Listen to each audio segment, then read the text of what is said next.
La politica è troppo sporcata, ma io mi domando, è sporcata perché? Perché i cristiani non si sono mischiati con lo spirito evangelico? Quella è una domanda che ti lascio. È facile dire la colpa di quello, ma io cosa faccio, no?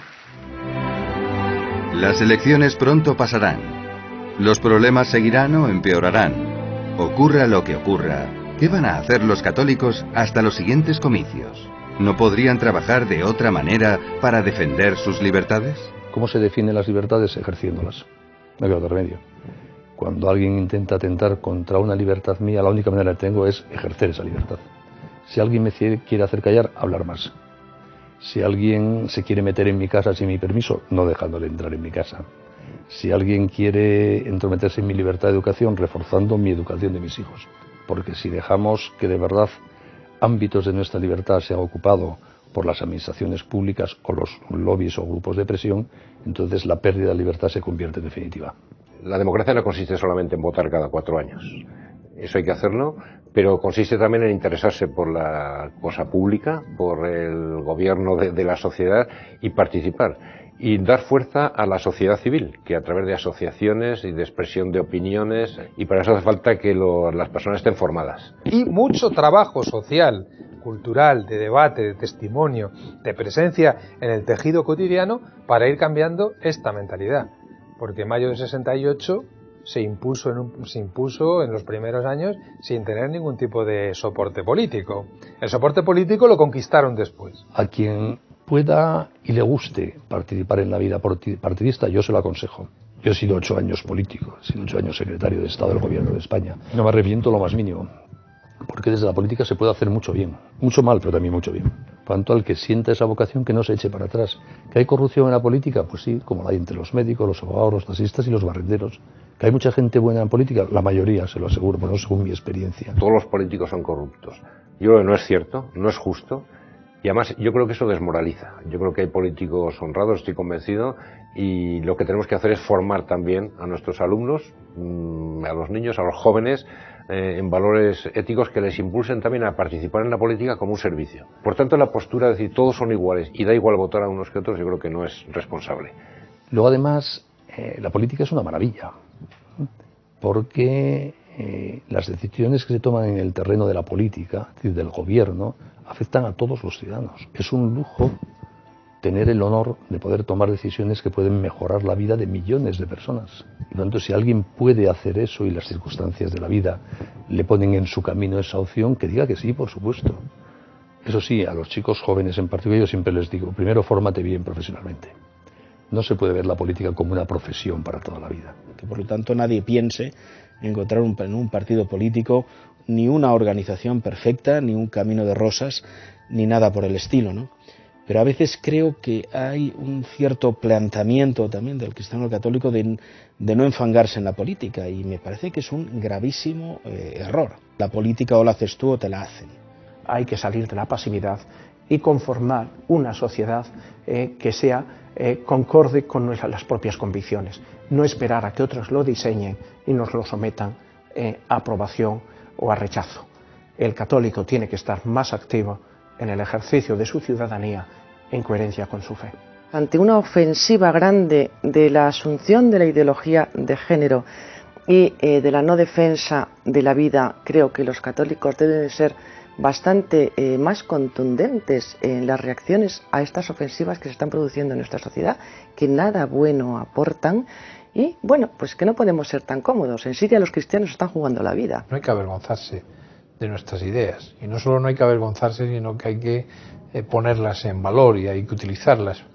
Porque no conozco mejor mensaje que el mensaje de caridad y de amor al prójimo que representa hoy por hoy lo que representa la Iglesia Católica, ¿no? Intentar hacer lo que podamos, ¿no? En nuestras familias, educar en valores a nuestros hijos y en las verdades que conocemos y que defendemos, ¿no? Ser valientes en la parcela profesional y propugnar las ideas que entendemos correctas y válidas. Es propio de cristianos no usar la violencia, sino el amor. Sus armas principales son la oración y el ejemplo. el católico, la Iglesia no va contra nadie, la Iglesia va a sumar y va en positivo. Es decir, no somos una fuerza para contrarrestar el mal, nosotros somos una fuerza para transformar la sociedad conforme al bien, a lo positivo. No somos una Iglesia defensiva, somos una Iglesia que quiere manifestar y convencer con la propia vida y no vencer con una fuerza. Es la fuerza del testimonio y es la fuerza atractiva que vivían los primeros cristianos. Bueno, pues, con nuestras obras nos conocerán.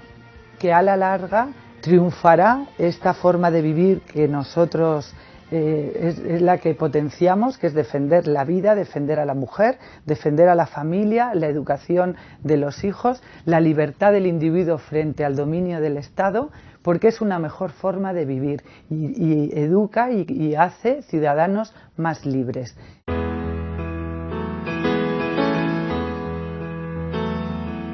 Cristo nos trajo la libertad. Defenderla es tarea de todos, pero especialmente de los cristianos. Las elecciones nos lo recuerdan, pueden ser un despertador para los que duermen. ¿Acaso no hubo un enemigo que sembró cizaña en el campo de un buen ciudadano mientras éste dormía? La corrupción es una lacra muy generalizada, tanto en países avanzados como en países en vías de desarrollo. Se extiende con facilidad y se convierte en endémica. Distorsiona el funcionamiento del Estado y de las instituciones políticas. Traiciona la moral y la justicia social y hace difícil superar el subdesarrollo y la pobreza.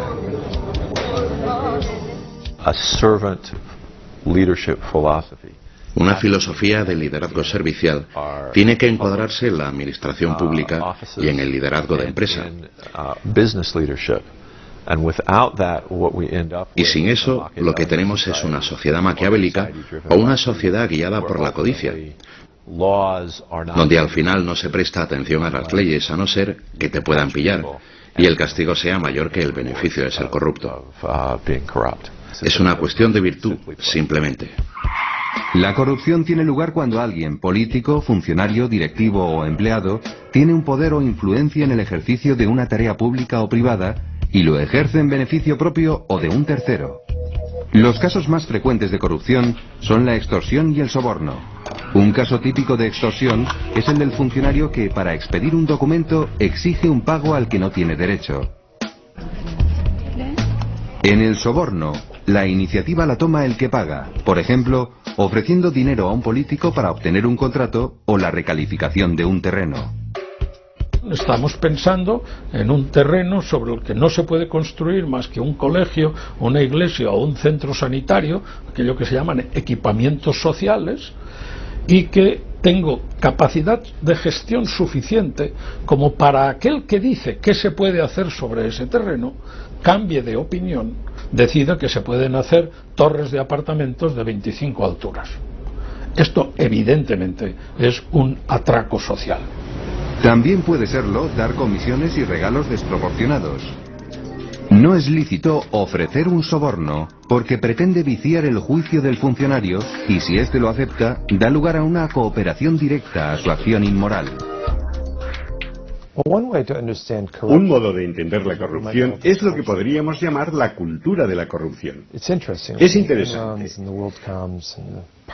Cuando ocurrió lo de Enron y otros casos similares, en este país una de las preguntas que surgieron fue ¿cómo ha pasado esto? ¿De dónde ha salido esa gente? ¿En qué escuelas estudiaron? Así pues, debemos preguntarnos ¿a qué tentaciones hemos de enfrentarnos en la vida diaria para que no lleguemos a ser cómplices en el fraude y no hagamos la vista gorda cuando empezamos a sospechar que algo no es correcto? No es lícito exigir una extorsión. Es una injusticia con el extorsionado, al que se exige algo a lo que no se tiene derecho. ¿Qué reglas seguir frente a la corrupción? ¿Puede ser ético ceder a una extorsión? Una cosa es corrupción y otra cosa es extorsión. Corrupción, como yo lo veo, es alguien que está buscando a través de una coima o cualquier tipo de situación lograr ventajas. Y extorsión es cuando uno está sentado y le hacen un planteamiento que o lo hace uno o pierde uno el negocio. Y entonces también hay que entender que la primera responsabilidad de un empresario es que la empresa siga viva, no que se muera. Quizá es una forma de engañarse, pero hay una actitud que a lo mejor está protegiendo un bien mayor, que es el bien de 50 familias que van a empezar a trabajar mañana en esa empresa. Lo que sí se debe hacer es llegar a acuerdos justos, pactos bilaterales o multilaterales que regulen el libre comercio. Libre sí, pero regulado, de modo que sea equitativo para ambas partes, de modo que tanto los países desarrollados como los países en desarrollo tengan la posibilidad de hacer relaciones de esas que hoy en día se llaman gana-gana.